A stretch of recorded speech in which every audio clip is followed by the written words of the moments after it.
Hola a todos de nuevo, bienvenidos a una nueva edición de Fundamentales desde cero. Después de unos cuantos vídeos donde estuvimos pues analizando primero cómo estudiar los informes anuales de las compañías y vimos un par de técnicas de valoración, hoy hablaremos de la suma de las partes, que al final es una técnica de valoración, es como veremos una combinación de técnicas anteriores y de otras que no hemos visto en realidad. Si queréis, antes de empezar, vamos a ubicarnos un poco para no despistarnos siempre de cuál es el objetivo final, ¿no? El objetivo final, creemos que como inversores, al invertir en una compañía somos accionistas, tenemos derecho a los flujos que vayan generando las empresas en las que invertamos, de modo que en un mundo ideal donde fuéramos capaces de predecir el futuro, nosotros deberíamos estar dispuestos como máximo a pagar, o el precio justo a pagar, digamos, sería descontar esos flujos hacia hoy, ¿no? Esto lo explicamos en su momento con este gráfico que pongo aquí, ¿no? Donde pues, tendríamos los distintos flujos de beneficios o de flujo de caja, como se comentó en uno de los... de hecho, suele ser más correcto hacerlo con el flujo de caja, de lo que va generando el negocio, y a partir de aquí pues nosotros intentamos descontar esto, ¿no? Y ver cuál sería digamos el precio a pagar hoy que nos justifique poner en equilibrio estos flujos, ¿vale? Digo todo esto porque pese a que hoy no hablaremos de seguramente los flujos generados, etcétera, al final tenemos que comprender que lo que queremos entender es cuánto deberíamos estar dispuestos a pagar por el negocio, y esa siempre es una cuestión digamos, de lo que hay detrás, ¿no? Y lo que hay detrás es un negocio y podemos utilizar distintas métricas para entenderlo, ¿no? Pero al final es esto, ¿no?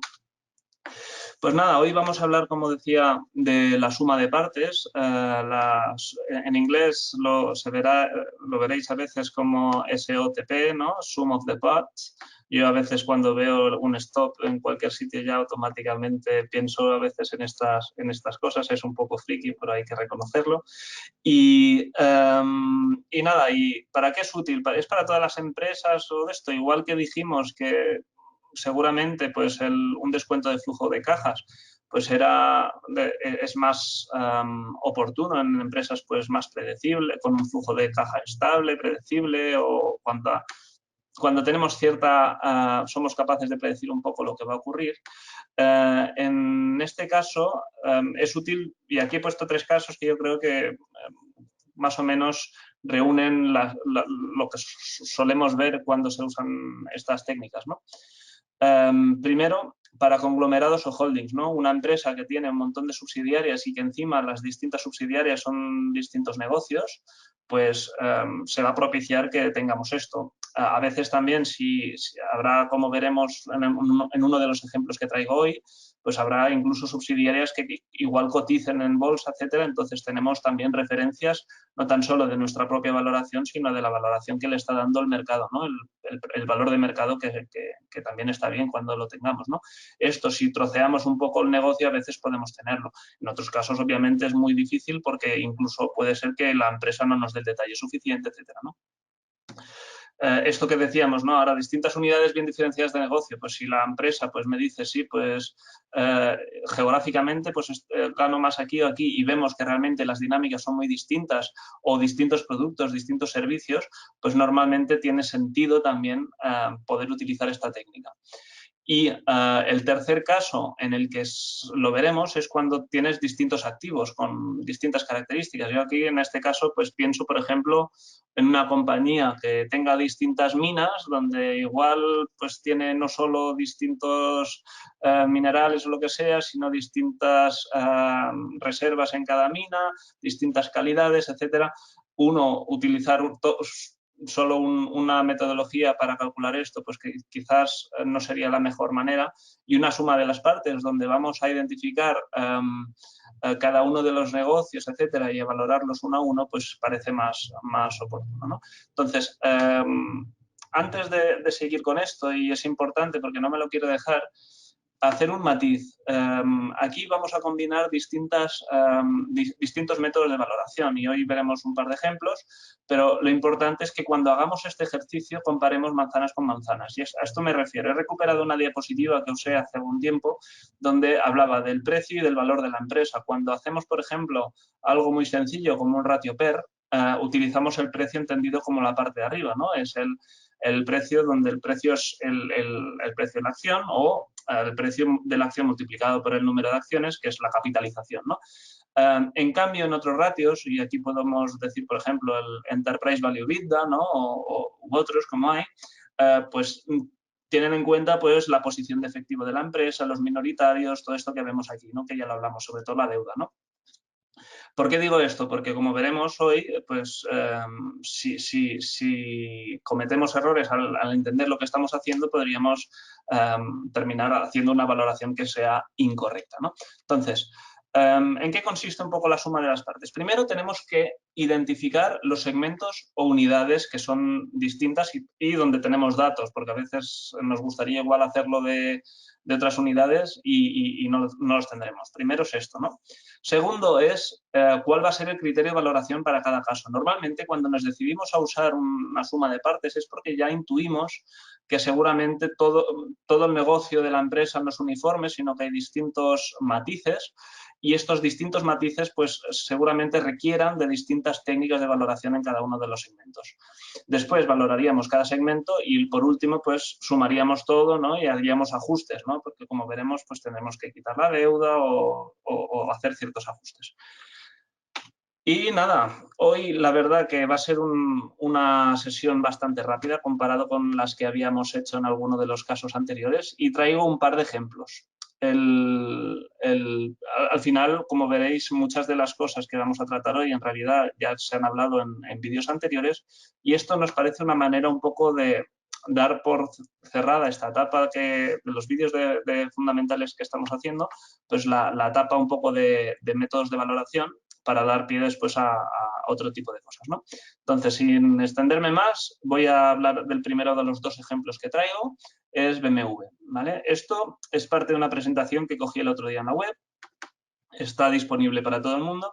Entonces, si miramos esto, básicamente aquí vemos un poco la distinción que hacen en BMW, ¿no? Digamos. Lo primero, la parte superior, es a nivel de grupo, ¿no? Es Earnings Before Tax, recordemos que son los beneficios antes de impuestos, nos dicen pues el nivel de 2018, el nivel de 2017 ajustado, etcétera. El margen también antes de impuestos, ¿no? Earnings Before Tax, que es lo mismo. Y aquí ponía pues este margen que sería del 10%. Y después tenemos un poco aquello que buscábamos antes, ¿no? Un poco un desglose por segmentos. Aquí la primera pregunta a hacerse sería, ¿es realmente distinto el segmento de autos de motos? Pues aquí igual podríamos incluso unirlos. Yo como teníamos la información lo he hecho por separado. Pero lo que sí seguramente es muy, muy distinto en este caso es el segmento de la financiera, ¿no? El Financial Services, que es cuando vas al coche y te ofrecen el préstamo, etcétera. Esto es un negocio muy, muy distinto. Y de hecho, cuando miramos en el informe anual, por ejemplo, de BMW, etcétera, las posiciones de deuda, etcétera, que veamos, estarán muy distorsionadas por tener esto dentro del balance. Entonces, vamos a intentar separarlo y hacer este esfuerzo de separarlo, valorar las distintas estas tres unidades por separado y después juntarlo. Aquí un matiz, y esto he cogido una presentación, pero yo sé que en el caso de BMW era especialmente importante también una joint venture que tienen en China, perdón. Pues en este caso no lo he separado porque, como os decía, yo lo he cogido así, pero quizás si fuésemos a hacer un buen trabajo a nivel de valoración, si existen unas dinámicas de crecimiento y de estos suficientemente distintas, y creo que en este caso estaría justificado, pues deberíamos seguramente contarlo aparte. En cualquier caso, vamos a arrancar. Aquí vamos a ver primero lo que nos proporcionan y a partir de aquí haremos unas asunciones y vamos a trabajarlo. Cuando miramos el segmento de autos, aquí vemos un margen EBIT de un 7,2, vemos que veníamos del 9,2.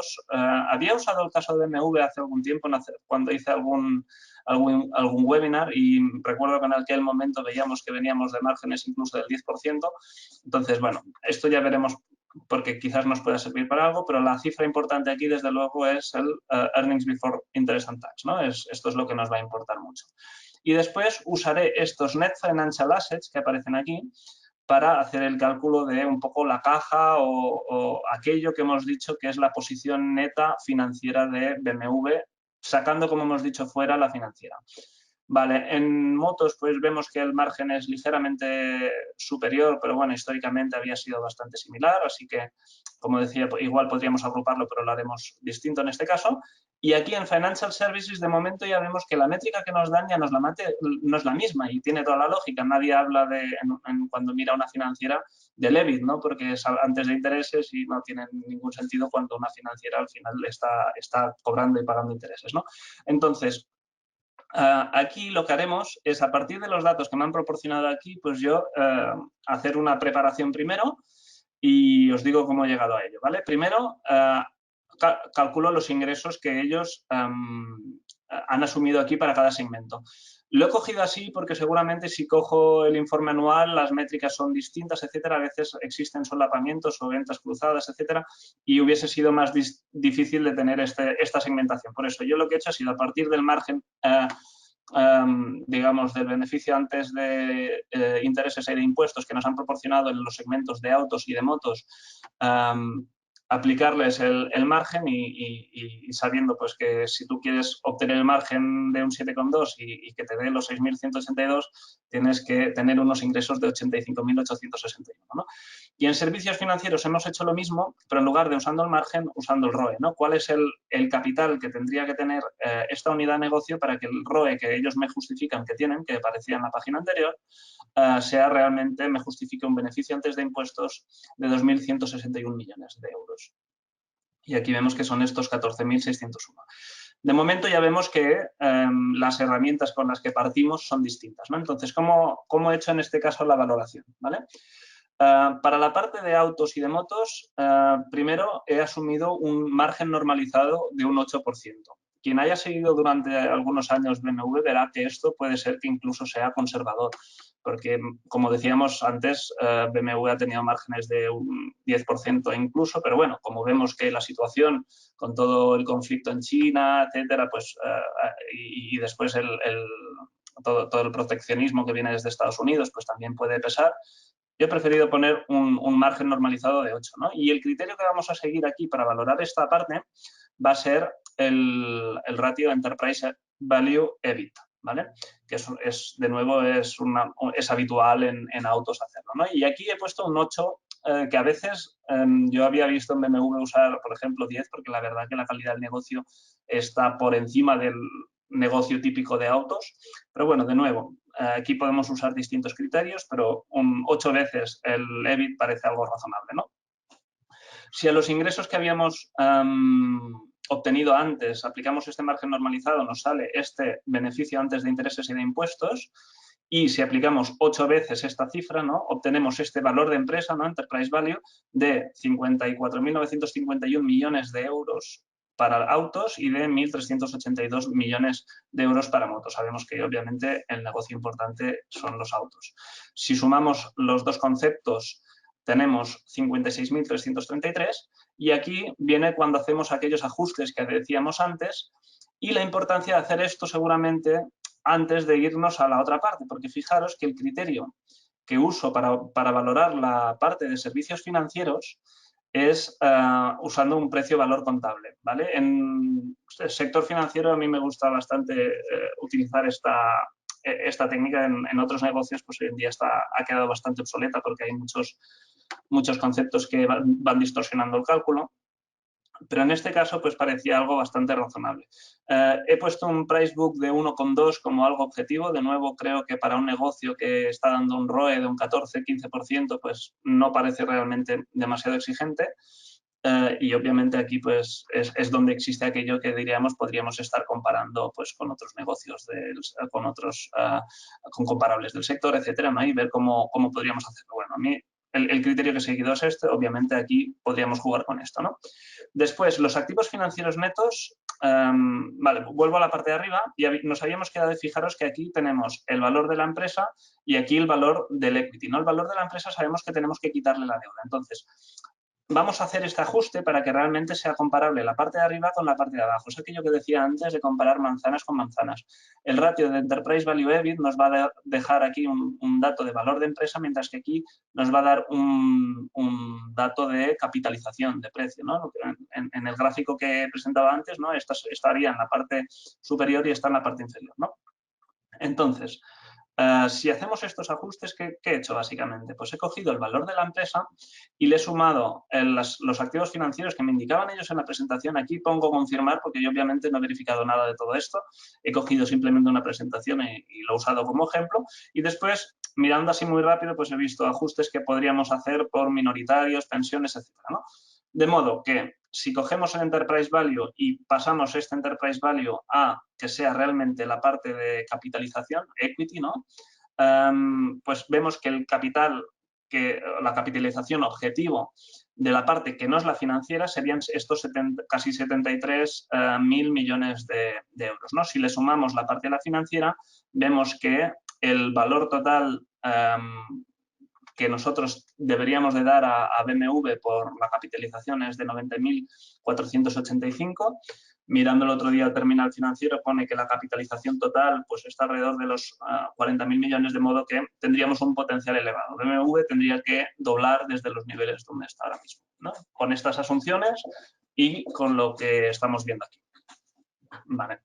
Esto es el primer de los ejemplos que traía hoy. Aquí, bueno, como os he dicho, pues podríamos o deberíamos incluso de haber segmentado la joint venture en China porque seguramente tiene distintas dinámicas.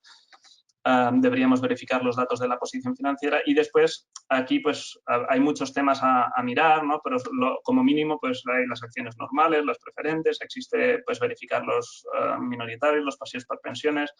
Yo sobre todo lo de la caja y deudas y tal creo que es algo importante, aquí no lo he estudiado en detalle, pero mirando la cuenta, que yo mirando a pelo, la cuenta del balance o lo que sea, tampoco no lo ves claro, entonces prefiero pues, usar lo que he visto en la presentación y de momento dejarlo aquí y advertir que obviamente si alguien quiere estudiar esto en más detalle, que debería hacer los deberes.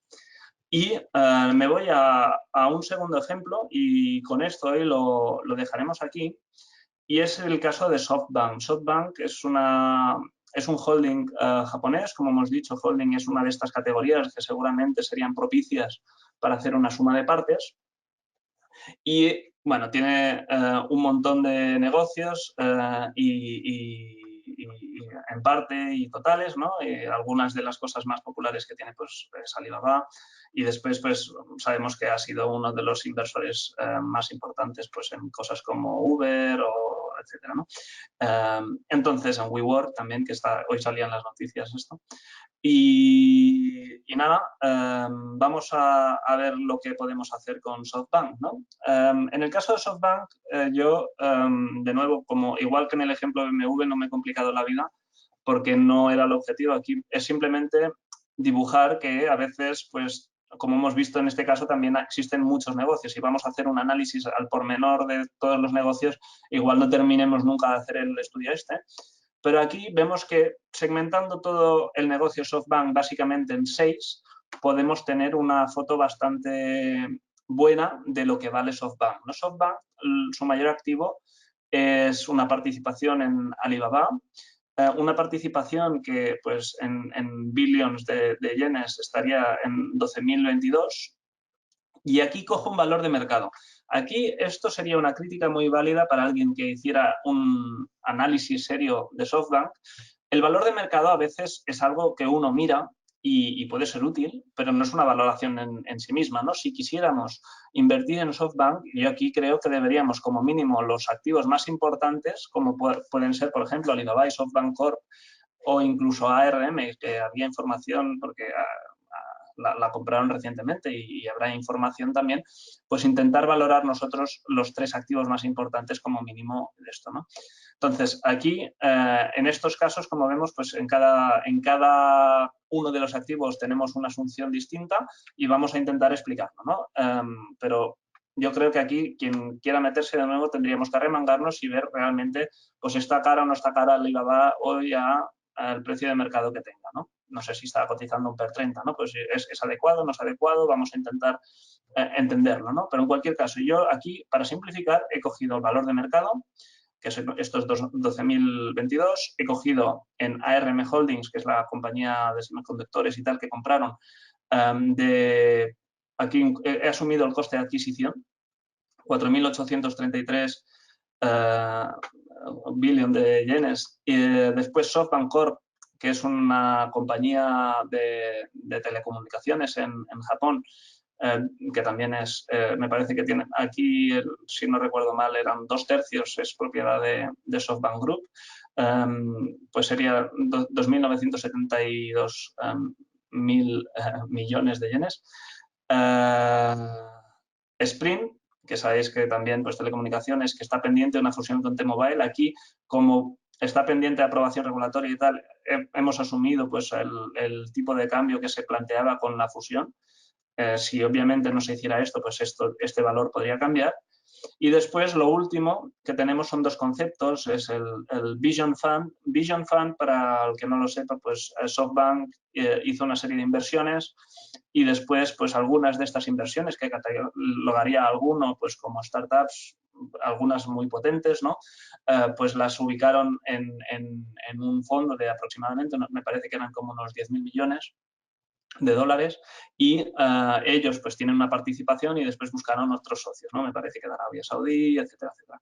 Aquí lo que tenemos es una valoración que alguien ha hecho de los activos, el responsable de valorar este fondo, pero desde luego yo no me he puesto a valorar uno a uno todos los activos subyacentes que hay aquí debajo y de nuevo en otros he cogido una valoración que proporciona la misma SoftBank Group a nivel agregado.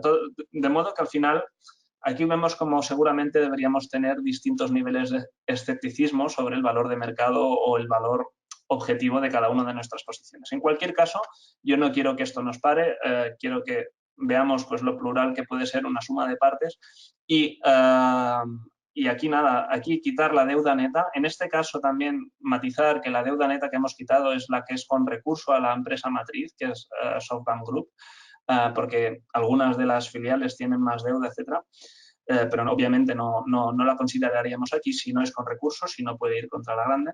Y entonces aquí, quitando esto, quitando del valor que tenemos, quitamos la deuda, el valor de la capitalización, el equity que tenemos, ¿no? Debería valer unos 22.000 billones de yenes, ¿no? O billones de yenes. Y vemos que el valor de mercado de SoftBank Group, mientras estamos hablando, bueno, esto lo hice el viernes, hace unos días, era de 8.607 billones de yenes, de modo que el potencial en este caso parecería ser de un 155%.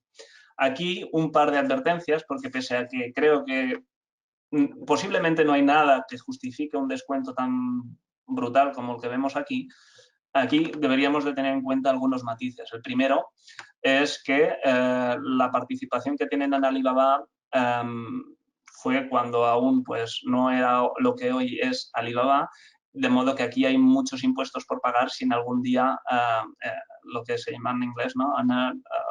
Bueno, como que no han pagado impuestos sobre este beneficio que tienen latente, ¿no?